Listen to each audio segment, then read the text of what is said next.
technology that is built for your every sense. Acer Pure from Acer.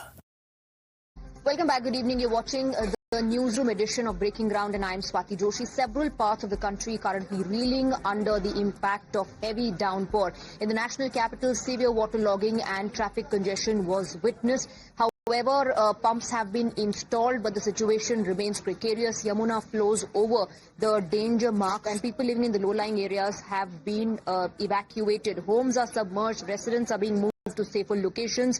Yamuna still flowing above the danger mark, and the capital faces a growing crisis as rain continues to batter the region. We have visuals coming in from Sant Parmanand Hospital as well, near the Yamuna floodplain, which shows a safety wall of sandbags being erected around the facility. Michael Lee brings you this ground report. Take a look. राजधानी दिल्ली में यमुना का जलस्तर खतरे के निशान को पार कर चुका है और ऐसे में अब पानी जो है वो शहरों की तरफ बढ़ा है।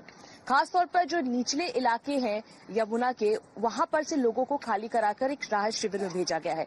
लेकिन अब हालात ऐसे बन चुके हैं कि राहत शिविर तक भी पानी पहुंच रहा है, क्योंकि ये पानी अब सड़कों पर आ चुका है। आपको हम तस्वीर दिखा देते हैं कि किस तरह से ये देखिए राहत शिविर तैयार किया गया था मयूर विहार में, और यहाँ पर अब देखिए किस तरह से जो यमुना का पानी है वो घुटने तक पहुंचना शुरू हो चुका है। यहाँ पर लोगों को लाया गया था, करीब 12 से 13 हजार परिवारों को वहां से रेस्क्यू करके उनको एक राहत शिविर में रखने के लिए यहाँ पर उनको खाना, उनके पशु के लिए व्यवस्था की गई थी। लेकिन अब हालात दिल्ली के किस तरह से खराब हो रहे हैं, इसकी तस्वीर हम आपको दिखा रहे हैं कि अब यमुना का पानी जिस तेजी के साथ बढ़ रहा है वो खतरनाक साबित हो सकता है, क्योंकि अभी भी जो यमुना का जलस्तर है वो 207.48 मीटर है। और इसके अलावा हम आपको और भी तस्वीर दिखा देते हैं कि इधर किस तरह से लोग जो हैं वो हैं परेशान भी नजर आ रहे हैं। कितनी दिक्कत हो रही है आप लोगों को भैया? बहुत काफी दिक्कत है, बहुत खाने पीने के हर बात की, लेटरिन बाथरूम हर बात की परेशानी है। अभी आप लोग कब से हैं यहाँ पे? 2-3 दिन हो गए। लेकिन अब तो यहाँ तक पानी आ चुका है। अब पानी ज्यादा ही बढ़ रहा है। राहत शिविर तक पानी पहुँच गया है, तो क्या कर सकते हैं बताओ। आप देख सकते हैं लोग मजबूर है। यहाँ तक पानी आ जाने से कितना नुकसान हो रहा है। अभी राहत शिविर तक पानी आ गया, तो आप देखिए कि किस तरह से लोग यहाँ पर, आप देखिए वो यहाँ पे रहने वाले लोगों के लिए मजबूरी इतनी ज्यादा है और दिक्कतें आप साफ देख सकते हैं किस तरह से इस पूरे इलाके में जो है वो पानी आना शुरू हो चुका है। ये मयूर विहार, दूसरी तरफ आपको दिखा देते हैं, मेट्रो लाइन गई हुई है, इसके नीचे रेसिडेंशियल इलाके हैं, कई सारे फ्लैट्स, अपार्टमेंट हैं। और ऐसे में एक बहुत बड़ा चैलेंज प्रशासन के लिए होने वाला है, क्योंकि अगर ये जलस्तर इसी तरह से बढ़ता रहा तो बाढ़ का खतरा जो है वो दिल्ली में मंडराते हुए नजर आ रहा है, क्योंकि निचले इलाके में बाढ़ आने की वजह से कई फीट तक पानी जो है वो भर चुका है। जो राहत शिविर लोगों के लिए तैयार किया गया था वहां तक अब पानी पहुंचना शुरू हुआ है, जिससे अब लोग यहाँ पर काफी ज्यादा परेशान भी नजर आ रहे हैं। Shifting our focus now to the state of Punjab, which is facing the worst ever flood since 1988. 37 people have lost their lives and 23 districts have been announced flood affected. Several relief camps, more than 100 in fact, we're being told, are being operated to provide relief and shelter to people who've been impacted because of this. Crops on over 3 lakh acres of land completely damaged, and the situation in fact turned critical not just because of the heavy rains but the water that was released from the dams that has led to rivers like Satluj, Beas, Ravi and Ghaggar swelling. Red alerts remain in force. Army deployed on ground. More than 50 columns of the army along with NDRF teams are operating boats day and night. Let's take a look at this ground report filed by my colleague Manoj. Punjab इस वक्त भीषण बाढ़ की त्रासदी से जूझ रहा है। पंजाब के लगभग सभी जिले अब बाढ़ प्रभावित हैं, इसलिए इसे आपदा प्रभावित राज्य भी घोषित कर दिया गया है। नदियां जितनी भी हैं पंजाब की सभी ओवरफ्लो हैं। जितने डैम हैं उनमें बहुत ज्यादा पानी आ गया, जिसकी वजह से डैम्स के जो गेट हैं, फ्लड गेट हैं, वो खोलने पड़े हैं। और एक बानगी दिखाता हूं, मैं इस वक्त फिरोजपुर में हूं और सतलुज नदी के किनारे इस वक्त खड़ा हूं। सतलुज नदी का जो पानी है आप देखिए कितनी तेज वेग से यहाँ पर आ रहा है, क्योंकि भाखड़ा डैम में करीब 1677 जो फीट पानी है वो आज सुबह दर्ज किया गया था, जिसकी वजह से फ्लड गेट खोलने पड़े थे।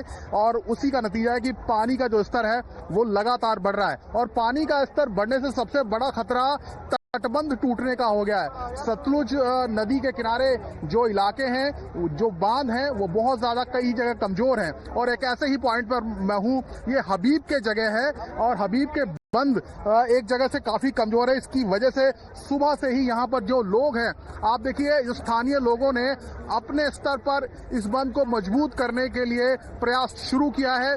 जो मिट्टी है, रेत है, बोरियों में भरकर यहाँ पर लाया जा रहा है और फिर उसके जितने भी किनारों पर वो रखा गया है, उसको यहाँ पर मजबूत किया जा रहा है ताकि तटबंध ना टूटे, इसकी प्रयास किए जा रहे हैं। आप देखिए कितने लोगों का जो हुजूम है, वो यहाँ पर लोगों का उमड़ा है, स्थानीय लोग हैं और सब अपने स्तर पर यहाँ पर प्रयास कर रहे हैं कि किसी तरीके से इस बांध को टूटने से बचाया जाए। और अगर ये तटबंध टूट गया तो फिर पानी फिरोजपुर की तरफ जा सकता है, कई गांव इसकी चपेट में आ सकते हैं, सैकड़ों एकड़ जो जमीन है वो भी इससे प्रभावित हो सकती है। ये बताइए किस तरीके से आप लोग इसको मजबूत कर रहे हैं? हम यहाँ पे जो सारे आसपास के गांव हैं, कोई टालियां भर के गट्टे यहाँ पे ला रहे हैं और यहाँ पे जितनी भी संगत है, सारी संगत की बदौलत ये बांध को बांधा जा रहा है। और यहाँ पे कोई 5 ट्राली गट्टे भर के ला रहा है, कोई 10 ट्राली भर के ला रहा है, सभी संगत लेके आ रही है। सैकड़ों लोग यहाँ पर आए हैं। हाँ जी, हम देखो सैकड़ों लोग यहाँ पर आए हैं। बहुत ही संगत यहाँ पे लगी हुई है, बांध टूट ना जाए इसलिए सब सेवादार लगे हुए हैं। और ये जो प्रशासन का आदमी यहाँ पे कोई नहीं आया, प्रशासन की तरफ से कोई नहीं पहुंचा।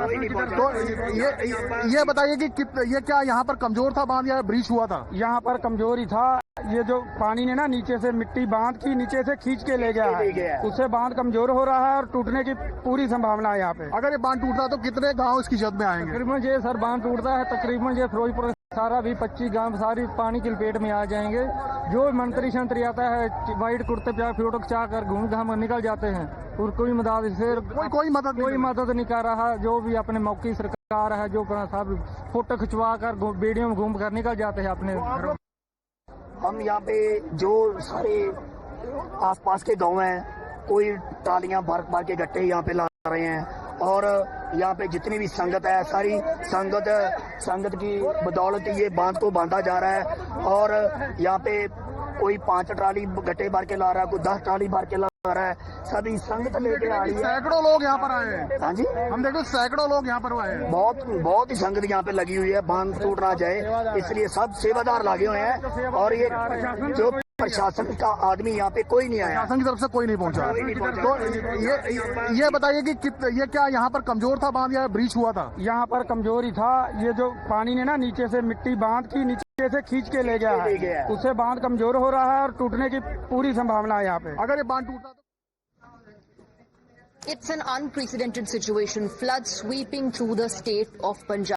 And it's not just the relief operations and the relief camps that are being operated to provide help to people. It's the spirit, the unstoppable spirit of service of the people of Punjab that shines through. Actor and singer Diljit Dosanjh has adopted 10 worst affected villages and in collaboration with NGOs and other administrative officers and administration is providing clean water, food and medicines to the people who've been impacted. Diljit Dosanjh has also urged people of this country. He's put out a video appealing people to help the people of Punjab.